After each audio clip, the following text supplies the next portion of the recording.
Assalamu alaikum. Today we will discuss about the intake of carbon dioxide in water by plants. आज का जो हमारा lecture है वो ये है कि प्लांट्स कार्बन डाइऑक्साइड और वाटर को किस तरह लेते हैं।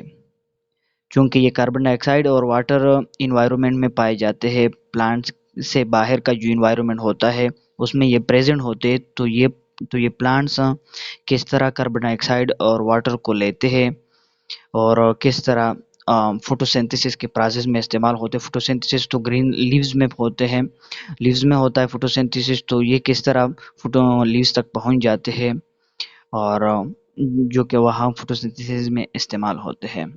तो पहले कार्बन डाइऑक्साइड को देखते हैं कि कार्बन डाइऑक्साइड को वाटर किस तरह इनटेक करते हैं, किस तरह लेते हैं। तो कार्बन डाइऑक्साइड का तो हमें पता है कि कार्बन डाइऑक्साइड जो है ना, ये फोटोसिंथेसिस के लिए रॉ मटेरियल है। रॉ मटेरियल का मैं अगर आसान अल्फाज में बता दूं, रॉ मटेरियल जो होता है, रॉ मटेरियल का मतलब ये है कि बेसिक मटेरियल जो कि प्राइमरी प्रोडक्शन के लिए इस्तेमाल होते हैं, प्राइमरी प्रोडक्शन के लिए इस्तेमाल होते हैं। इसका मतलब ये है कि फोटोसिंथेसिस के लिए ये बेसिक मटेरियल है। तो अब देखते हैं कि ये किस तरह प्लांट के अंदर जाता है, प्लांट इसको किस तरह आउटसाइड इन्वायरमेंट से लेते हैं कार्बन डाइऑक्साइड को। तो ये तो हमें पता है कि ये आउटर इन्वायरमेंट में पाया जाता है और ये कहाँ पे प्रेजेंट होता है, एयर में प्रेजेंट होता है। प्लांट से बाहर का जो एयर होता है उसमें प्रेजेंट होता है। तो ये किस तरह जाता है, ये इंटर प्लांट्स के जो सेल्स होते हैं, प्लांट का जो लीफ होता है उसके अंदर क्या होते हैं,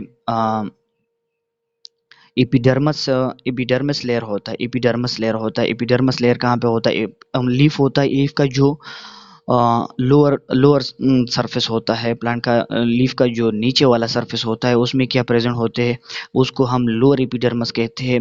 उसमें स्मॉल ओपनिंग्स होते हैं, उनको हम स्टोमेटा कहते हैं। तो उन स्टोमेटा के जरिए ये इंटरसेलुलर स्पेसेस में जाता है, बाहर के एयर से ये डिफ्यूज होके इंटरसेलुलर स्पेसेस में जाता है। और उसके बाद क्या होता है, उसके बाद ये तो अंदर गया इंटरसेलुलर स्पेसेस में। अब इंटरसेलुलर स्पेसेस के बाद लीफ के अंदर मेसोफिल सेल्स होते हैं। तो ये मेसोफिल सेल्स के जो सरफेसेस होते हैं उनके साथ ये अटैच हो जाते हैं। और उसके बाद क्या होता है, ये तो अटैच हो गए मेसोफिल सेल्स के साथ। अब मेसोफिल सेल्स के अंदर जाते हैं डिफ्यूजन के ज़रिए, मेसोफिल सेल्स के अंदर जाते हैं डिफ्यूजन के ज़रिए। मेसोफिल सेल्स के अंदर भी गए, ये मेसोफिल सेल्स के अंदर भी गया ये कार्बन डाइऑक्साइड।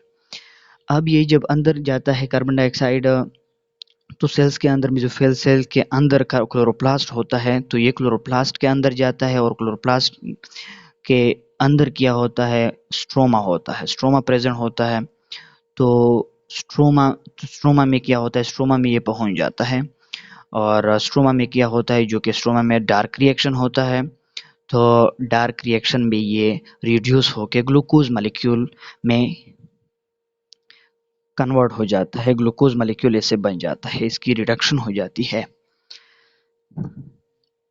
अब ये तो कुछ आसान से स्टेप्स थे जो मैंने बताए कि इन स्टेप के ज़रिए, इन स्टेप्स में इस तरह क्या होता है, कार्बन डाइऑक्साइड की इनटेकिंग होती है, अंदर जाता है प्लांट्स के अंदर और फोटोसिंथेसिस तक पहुंच जाता है, जो कि डार्क रिएक्शन में इस्तेमाल होता है।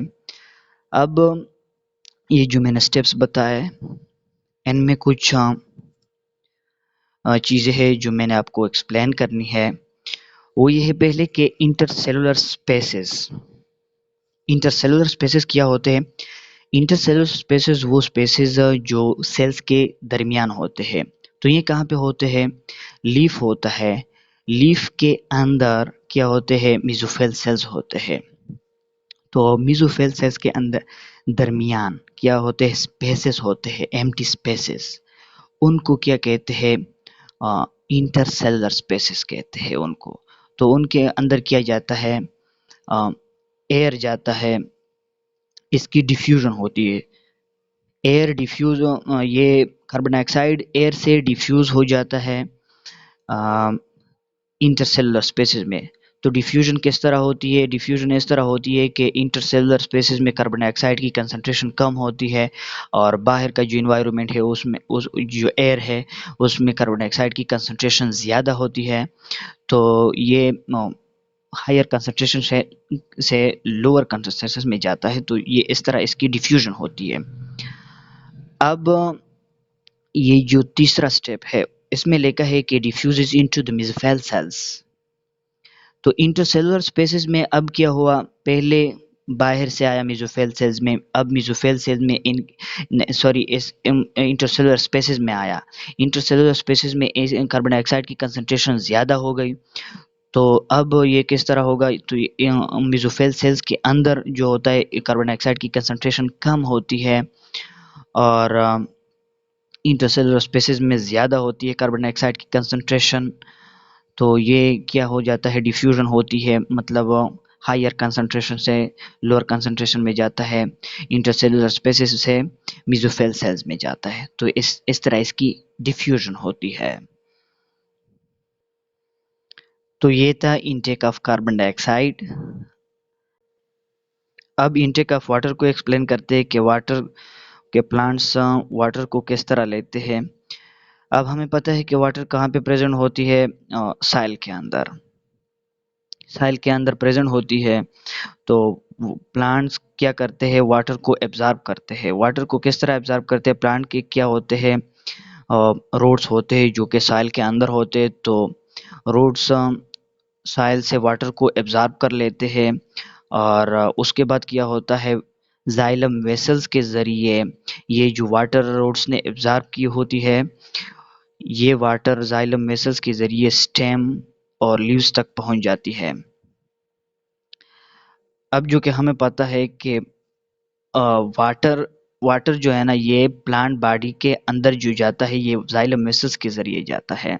जाइलम वेसल्स का काम क्या होता है, जाइलम वेसल्स का काम यह होता है कि प्लांट्स के एवरी सेल्स को वाटर पहुंचाना, ये काम जाइलम वेसल्स का होता है। तो ये जाइलम वेसल्स के ज़रिए रूट से जाता है, जब पानी जाती है लीव्स तक पहुंच जाती है और स्टीम तक भी। तो जब लीव्स तक पहुंच जाती है तो लीव्स में क्या होती है, मेनली लीव्स में फोटोसिंथेसिस होती है। तो उसमें तो ये जाके फोटोसिंथेसिस में हिस्सा लेती है वाटर। अब ये तो बहुत सारा वाटर क्या होता है, एब्जॉर्ब होता है रूट के ज़रिए सॉइल से। तो ये वाटर जो होता है ये सारा का सारा फोटोसिंथेसिस में इस्तेमाल नहीं होता। इसका ज़्यादा पार्ट जो होता है ये ट्रांसपायर हो जाता है। ट्रांसपायरेशन के ज़रिए ये प्लांट बॉडी से बाहर निकलता है और वाटर का स्मॉल हिस्सा, थोड़ा सा हिस्सा फोटोसिंथेसिस में इस्तेमाल होता है। Thank you for watching.